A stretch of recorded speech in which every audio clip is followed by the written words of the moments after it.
just say your name. Actually, here we go. And please tell the audience who you are. Brandon Leake. And Brandon, that was an amazing spoken word piece that you just started, the second annual resident Reinvent Stockton, South Stockton. So give the audience a little history. Why spoken word? So I started writing spoken word in high school for girls who I thought were cute. And I then went to college and I met a man by the name of Michael Borns and saw the impact and felt the impact that his words as a spoken word artist left on me. And after having a conversation with him, decided that it would probably be the best form of therapy I could have to continue to write. But in the years of writing, you do it for catharsis. But what I learned, especially most recently, is that I can use my writing as therapy for somebody else and as bridges for somebody else. Because we're all human beings with different experiences, but we have communities of people who have shared experiences, who feel solo, who feel alone. And so in that, I chose spoken word. Well, I'd rather say that I was divinely appointed for spoken word. And in that, I've been able to free myself from a lot of the bondage I've had and help connect bridges with others to lead them to freedom as well.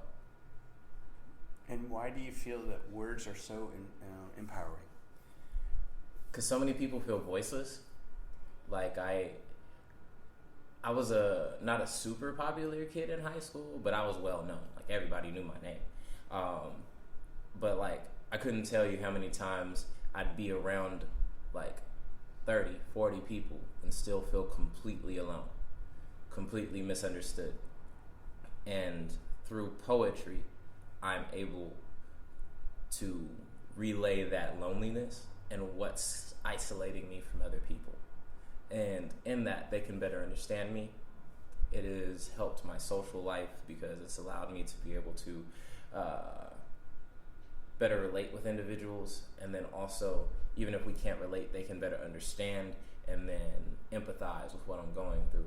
And vice versa with other artists. I mean, whether it be painting, poetry, or whatever, I'm able to better understand other people through their art and through their life stories, and be able to love them exactly where they're at. And so you grew up in South Stockton? Yes. And how do you see the arts, if you will, in South Stockton helping reinvent South Stockton? For South Stockton, man, it is really the silenced area of Stockton. Like the red-headed stepchild. What do you mean by that? All you ever hear about Southside Stockton is the negative aspects of it, the drugs, the crime, the gangs, but you never hear about the beauty of it. You never hear about the triumphs of Southside Stockton. You may get that one comeback kid story, but you won't hear about the kid in Southside Stockton who was straight A student, doing well the entire time, and then just graduated and then went off to college type of a thing. You hear about the kid who messed up and then now they're on a road to redemption type of a story. And so I think that art will give those kids an opportunity to express what they want Southside Stockton to become, and then not only that, express the beauty that they see in it, because words have power. I really do believe that in the same way that God spoke earth into creation, that we can speak life into this world, and what we can do with these words is speak life into Southside Stockton, speak life into what it will become, because the more people say it, the more people believe it, the more it will change into what we want it to be, and what it already is in some degrees, because it's not this extremely negative place. It has its downfalls, but so does every place. And so what would you like people to see South Side of Stockton? How would you like people in Stockton, as well as people outside of Stockton who read, it went bankrupt, Forbes, voted it the worst city in the United States, I think it was 2 times running, You grew up here. You actually came back here. It sounds like as well. Yeah. And so, why did you come back? And then, what would you like people to understand about Southside Stockton? I came back because I didn't have a choice. I lost my job while I was in Redding, California, and then I ended up back here in Stockton. But I really do believe it was the best thing for me. I grew so much as a man in that, so much as an artist in that, and better understanding that, like, it's no longer, as a famous rapper once said, it's no longer about leaving the hood, it's about changing the hood. And so, yeah, like, what I want people to see about Southside Stockton is that Southside Stockton won Stockton, California, an All-America City Award.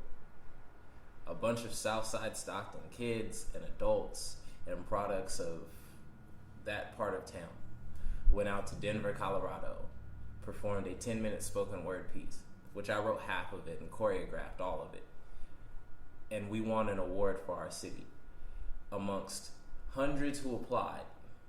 I think they narrowed it down to 15, and only 10 could win.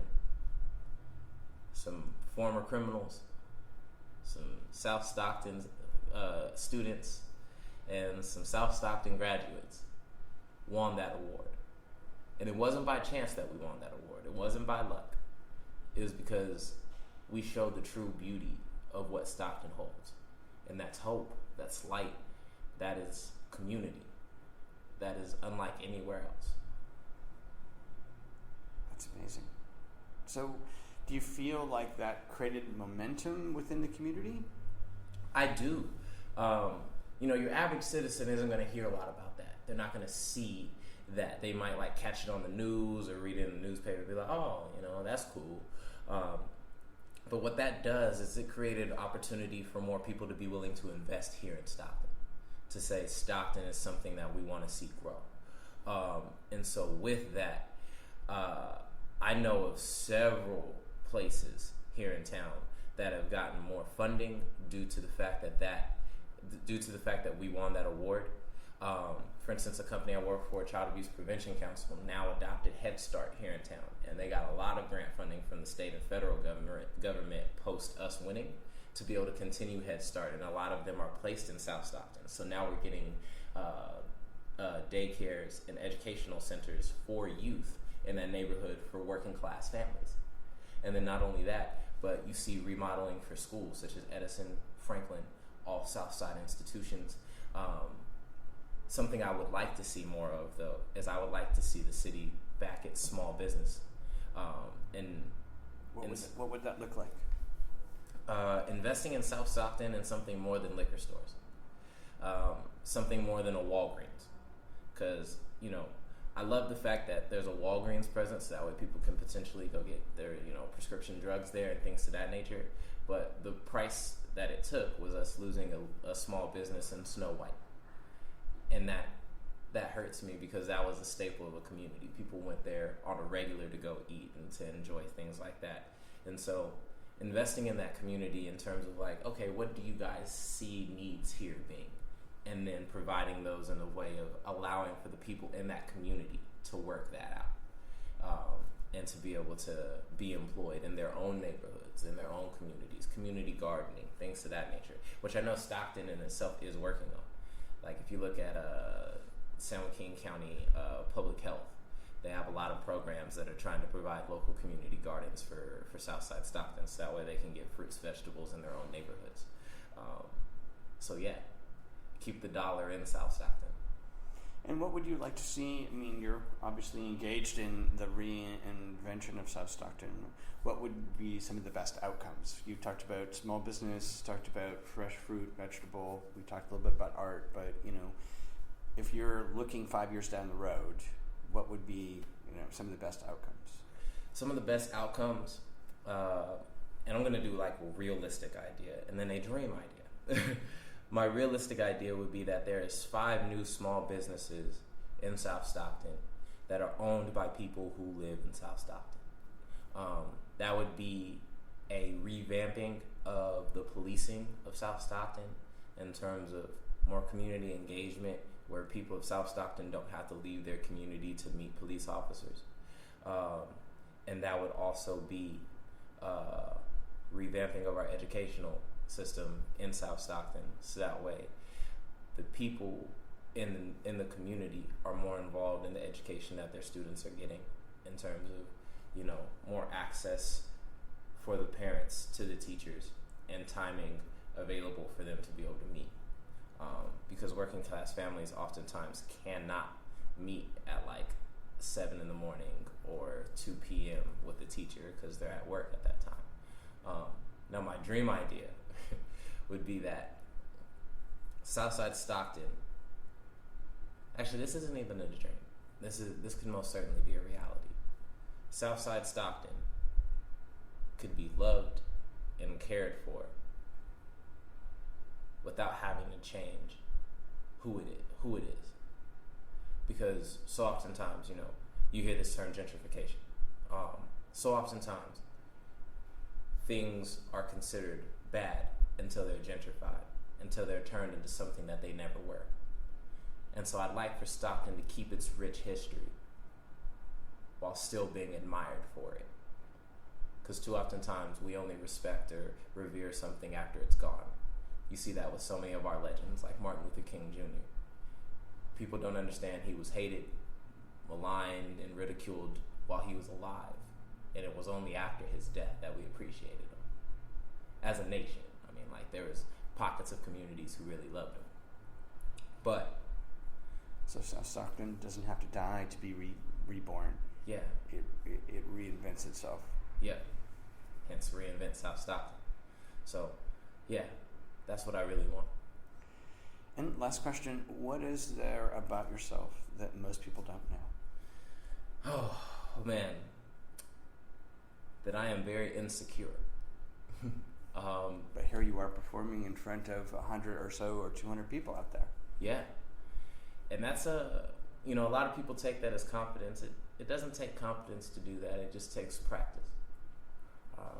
If you practice anything enough, you can go up there and do it.